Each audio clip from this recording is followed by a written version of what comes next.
Noong Marso 2008, dalawang lalaki di umano ang pumasok sa pamamahay ng pamilyang Cafe. Ito ay nasa lokasyon ng Alva, Texas, Estados Unidos. Sa di inaasahang araw na iyon, nagsimula ang isang kakilakilabot or malagim na pagpatay sa buong pamilya. Sa kabilang banda, isang milagrong pangyayari na nakaligtas sa mga salarin ang isang miyembro ng kanyang pamilyang nasawi. Siya ay si Ginoong Terry Cafe, ama ng isa sa mga kinikilalang suspek na di umano ay ipinlanong ipaligpit ang buong pamilya. Subalit sa kasawiang palad, namatay ang dalawang maliit na bata at pumanaw naman ang kanilang ina. Ang tanging nakaligtas bukod sa mga nasawing anak ay ang kanyang 16 anyos na si Erin Cafe at ang kanyang ama naman na si Terry Cafe na binaril di umano ng maraming beses. Bago sinunog ng dalawang nanghimasok na salarin ang kanilang pamamahay, ayon pa sa panayam. Sino nga ba or sino-sino nga ba ang mastermind ng pangyayari sa likod ng krimeng ito? Alamin at balikan, talakayin ng true crime documented story na hinango at isinalaysay sa wikang Tagalog. Ating kilalanin ng katauhan ng mga salarin ay walang iba kundi sina Erin Cafe at Charles Wilkinson. Ang kalunos-lunos na kapalaran ng pamilyang Cafe ay tinakda sa paggalaw at pagplano at umabot di umano ng 5 buwan bago sila tuluyang pinaslang. Ayon pa sa panayam, si Erin Cafe ay nagsimulang makipag-date sa 18 taong gulang na si Charles Wilkinson at nagkita ang magkasintahan habang nagtatrabaho ng part-time si Erin bilang waitress sa isang fast food restaurant. At mabilis naman nagkapalagay ng loob ang dalawa at naging seryoso sa kanilang relasyon. Binigyan pa siya ni Wilkinson ng isang promise ring na pag-aari di umano ng kanyang lola. At bukod sa kanyang pagnanais na pakasalan ang dalaga. Gayunpaman, ang relasyon ay nagdulot ng pag-aalala sa kanyang mga magulang, na kung saan sinabi ni Terry Cafe na meron siyang isang malaking relebasyon tungkol or paukol kay Wilkinson sa simula pa lamang.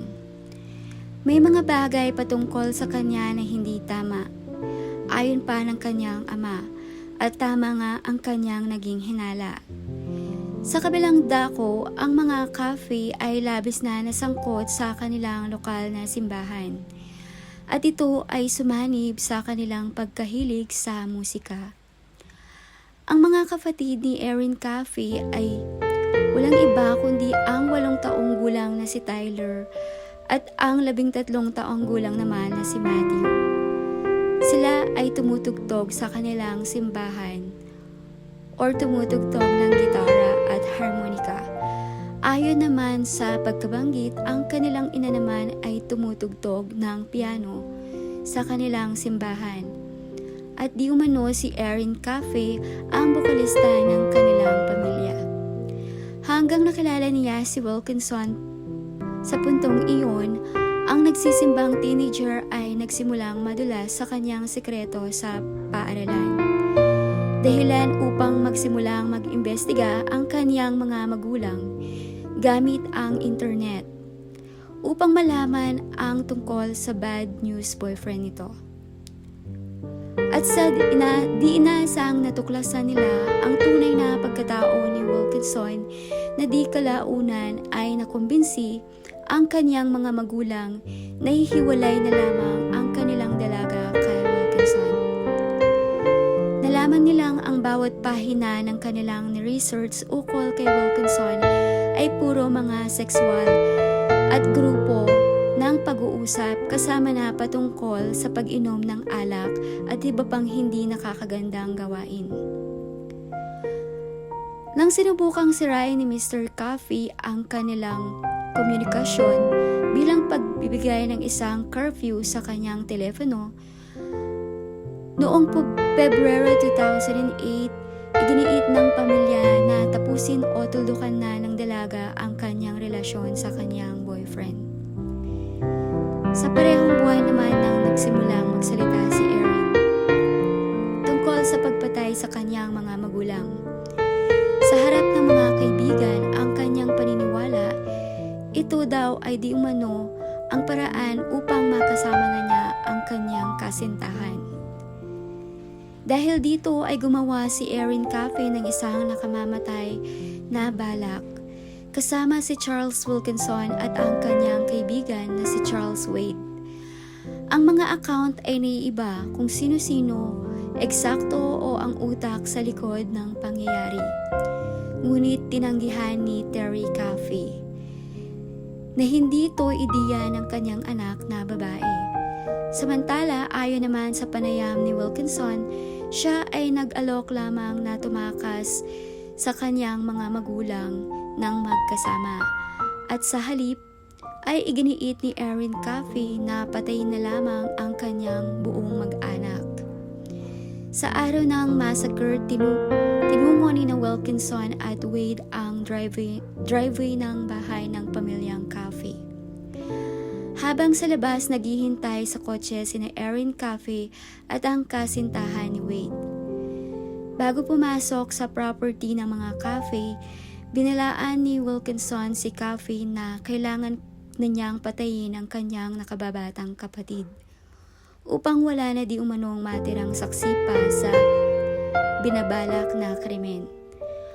Ayon pa umano sa kanya ay sumagot siya nang wala siyang pakialam at gawin na lamang nito ang gusto niyang gawin. At pagdating naman sa loob, tinungo ni Wilkinson ang silid ng mag-asawa at pinaputukan ng ang natutulog na mag-asawa gamit ang .22 pistol gun. Pagkatapos ng maraming bala, nakita ni Terry Caffey ang pagkamatay ng kanyang asawa habang nakahiga ito sa kanyang tabi. Hindi makagalaw at makapagsalita sa sinapit. Nahulog ang baril ni Wilkinson kaya naman bumunot si Wade ng samurai-style sword at ginamit ito kay Penny. Halos pugutan siya ng ulo. Umakyat ang dalawa kung saan nagtatago ang dalawang bata, sina Tyler at Matthew. Narinig ni Terry na sumigaw ang kanyang anak na, "Huwag Charlie." Nawalan na ng malay ang walang nagawang ama at binaril sa mukha habang si Tyler ay nagtatago naman or takot na nagtatago sa loob ng closet. Habang brutal namang pinatay si Matthew na humalili sa espadang ginamit sa kanyang ina. Pagkatapos ay ninakawan ni Wilkinson at Wade ang bahay para sa mga mahalagang bagay dahil nangako di umano si Wilkinson ng isang pabuya na nagkakahalaga ng $2,000 para sa kanyang pabuya sa pagtulong ng kanyang pamamaslang sa pamilya. Sa wakas ay binuhusan na nila ng fluid ang mebles at sinimulang sinindihan ng bahay. Si Terry Caffey ay mahimalang nagkamalay habang nilalamon ng apoy ang buong kabahayan. Gumapang ito palabas ng bintana at inabot siya ng 1 oras upang gumapang sa pinakamalapit na kapitbahay, na kung saan tinawag ang mga otoridad ng kanyang mga kapitbahay. Nang tanungin ng mga pulis ang kanyang kapitbahay na kung saan nagmula si Terry, at sinagot naman nila na siya ay dumudugo. Si Terry ay isinugod sa emergency operation. Pagkatapos ito ay naging matatag na siya at humarap na sa hukuman para sa kasong haharapin.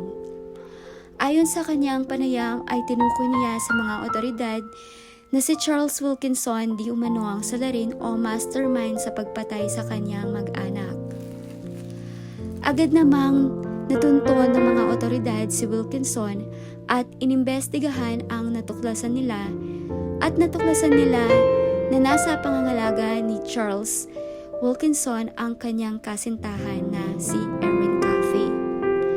At tila ng mga panahong iyon ay nabigla naman ang dalaga sa kanyang mga nalaman.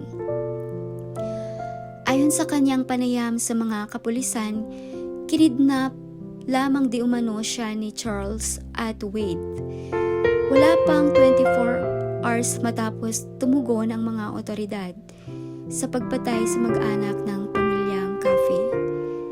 Lahat ng nasangkot or sangkot sa apat na suspek ay nasa kustodiya na ng kapulisan at lahat sila ay nag-uusap. Hindi nagtagal ay nasira ang kwentong pagkidnap kay Erin Caffey. Sina Wilkinson at Wade ay parehong nagtapat na di umano ang punot dulo o mastermind ng pagpatay ay si Erin Caffey. Iginiit ni Erin na sa kanyang lolo't lola na wala siyang kinalaman sa pagpatay sa buong pamilya or ng kanyang pamilya.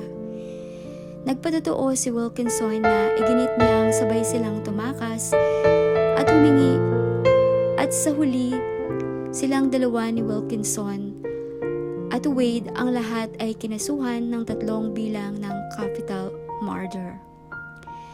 Sina Wilkinson at Wade ay binigyan ng panghabang buhay na pagkakabilanggo nang walang posibilidad na parol.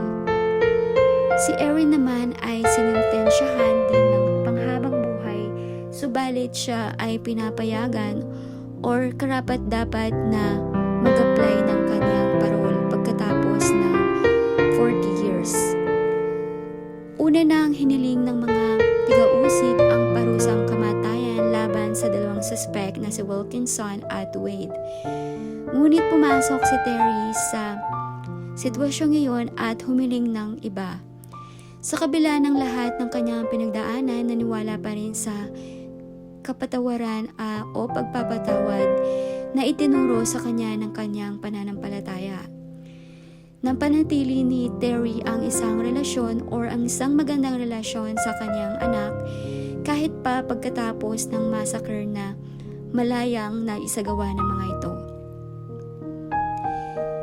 Naiulat na hindi naging madali para sa kanya, patuloy na tinatanggihan pa rin ni Erin ang kanyang papel sa pagplano ng pagpatay sa kanyang mag-anak. Iginiit niya sa kanyang ama na sinubukan lamang niya umanong tumakas kasama si Wilkinson noong gabing iyon ng pagpatay. Ngunit napilitang naghintay sa kotse at naniwala naman ang kanyang ama bandang huli. At dito na nagwawakas ang kaso ni Erin Caffey.